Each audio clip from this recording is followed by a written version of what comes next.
I'm 98 years old now. I've lived a long life. But I died on July 30th, 1945. I just didn't know it yet. My name is Harry Fischer. I was 20 years old when I enlisted in the Navy, 1943. My dad fought in World War I. He said, when your country calls, you answer. So I did. They assigned me to the USS Indianapolis, heavy cruiser, proudest ship in the Pacific Fleet. I thought I was the luckiest kid in the world. July 1945, they gave us a mission, top secret. We were transporting something to Tinian Island. They wouldn't tell us what, just said it was important, critical to winning the war. We delivered it on July 26th. I found out later what it was. Components for the atomic bomb. Little boy, the one they dropped on Hiroshima. We had just helped end the war. We didn't know it yet. 4 days later, we were dead. What I'm about to tell you, only 317 men in the world knew. We were 1,196 sailors on that ship. 879 went into the water when she sank. Only 317 came out alive. Most people think we drowned. They think the torpedoes killed us. They're wrong. The sharks killed most of us. For 5 days we floated in the Pacific Ocean. No lifeboats, no rescue. Just us, the sun, and the sharks. I'm going to tell you what it's like to watch 600 men die. Not from battle, from the ocean herself. July 30th, 1945, 12:05 a.m., middle of the Philippine Sea. We were sailing from Tinian to Leyte Gulf. No escort ships. Navy said we didn't need them. The war was almost over. I was off duty, sleeping in my bunk below deck. The ship was cutting through calm water, peaceful night, stars everywhere. Then I felt it. A massive explosion. The whole ship lurched sideways. I was thrown out of my bunk, hit the wall. For a second, I didn't understand what happened. Then the second torpedo hit. The lights went out. Emergency klaxons started screaming. I could hear water rushing in. Fast. So fast. Japanese submarine I-58 had fired 6 torpedoes at us. 2 hit, right in the bow, directly into the fuel tanks and munitions. The Indianapolis was broken. I could feel her dying under my feet. I scrambled up to the deck. It was chaos. Men running everywhere. Smoke. Fire. The bow was already underwater. The ship was tilting forward at a crazy angle. We'd been hit at 12:05 a.m. By 12:18 a.m., 13 minutes, the Indianapolis was gone. Sank bow first into 12,000 feet of water. I never even had time to grab a life jacket. But drowning wasn't the worst part. That came after. I jumped, just before she went under, hit the water hard. The ocean was warm, thick with oil from the ruptured fuel tanks.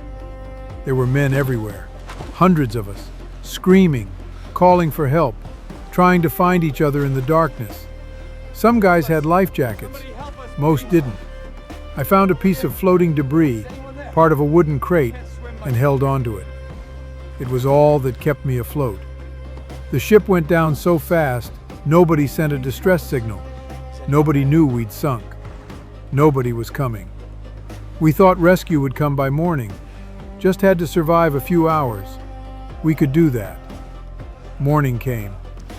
No rescue. The sun rose over the Pacific. That's when I saw how many of us there were. Hundreds, maybe 800 men, spread out across miles of ocean. Some in groups, some alone. All of us just floating. And that's when I realized we were bleeding. Cuts from the explosion, from jumping into debris-filled water, from the sharp metal edges of wreckage. Blood in the water. That's when the sharks came. The first one I saw was maybe 100 yards away, fin cutting through the water. Then another. Then another. Oceanic whitetips, the most aggressive sharks in the world. They'd been following us for hours, drawn by the blood and the vibrations of the sinking ship. By noon on the first day, they started attacking. I want to tell you I was brave. I wasn't. I was terrified. The first man I saw die was maybe 20 feet from me. 1 second he was there. Next second, gone. Pulled under. He came back up screaming, then gone again.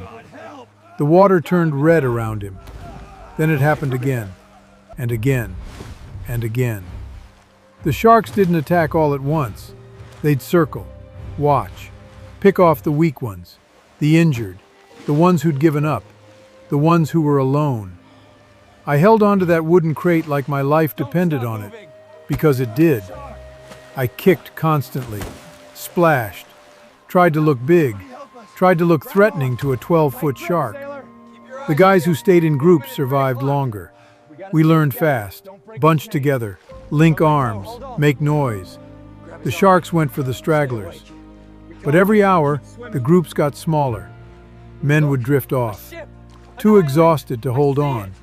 Or they'd drink the seawater, go crazy, hallucinate, swim away thinking they saw land. The sharks got them. By the second day, men were dying faster from thirst than from sharks. Your tongue swells up. Your lips crack open. Your mind starts playing tricks. Some guys would see fresh water, see ships that weren't there. They'd let go and swim toward nothing. I wanted to drink the ocean so badly. My throat was on fire, but my dad's voice was in my head. Seawater will kill you, son. Don't you dare. So I didn't. I held on. Day 3, Day 4, Day 5. The sharks never stopped. Day and night, bumping into us, testing us, taking the weak. I watched friends die. Guys I'd served with for 2 years, good men. They just give up, close their eyes, sink below the surface, and I couldn't save them. By day 4, I'd stopped counting the dead. There were too many. And then, on the 5th day, I saw something that wasn't a hallucination. August 2nd, 1945, 10:25 a.m. A Navy bomber flew overhead. Pilot was on routine patrol. He saw us by pure luck. An oil slick, hundreds of men in the water. He radioed for help, dropped a life raft, circled above us so we wouldn't drift away. Within hours, ships arrived. The USS Doyle, the USS Bassett. They pulled us out of the water one by one. I was delirious by then, sunburned, dehydrated, hallucinating. I barely remember being rescued.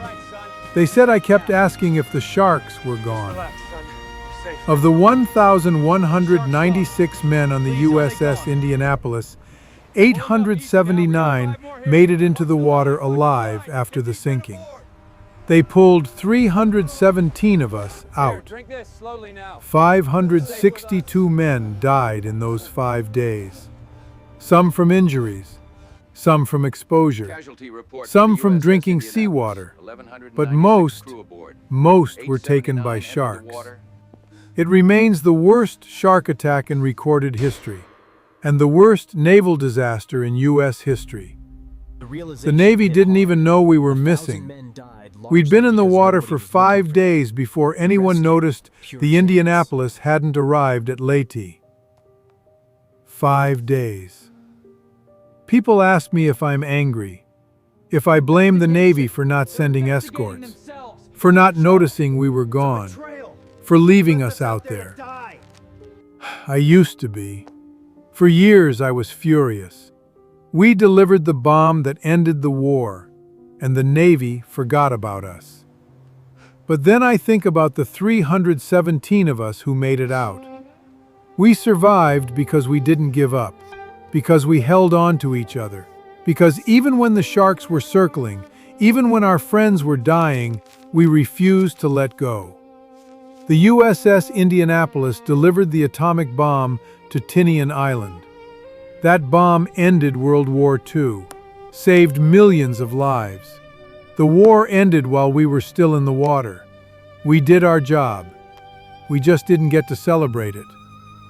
Would I do it again, knowing what I know now? Knowing about the sharks, the 5 days, watching 600 men die? Yes, every single time. Because when your country needs you, you answer the call, even if it costs you everything. I'm 98 years old. I've had a good life, a wife, kids, grandkids. 78 years I wasn't supposed to have. But a part of me is still in that water, still holding on to that wooden crate, still watching the fins circle. Those 879 men who went into the water were brothers forever.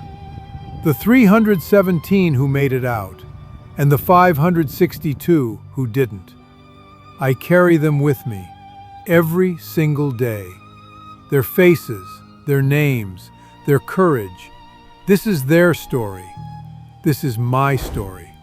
This is the USS Indianapolis. Never forget us.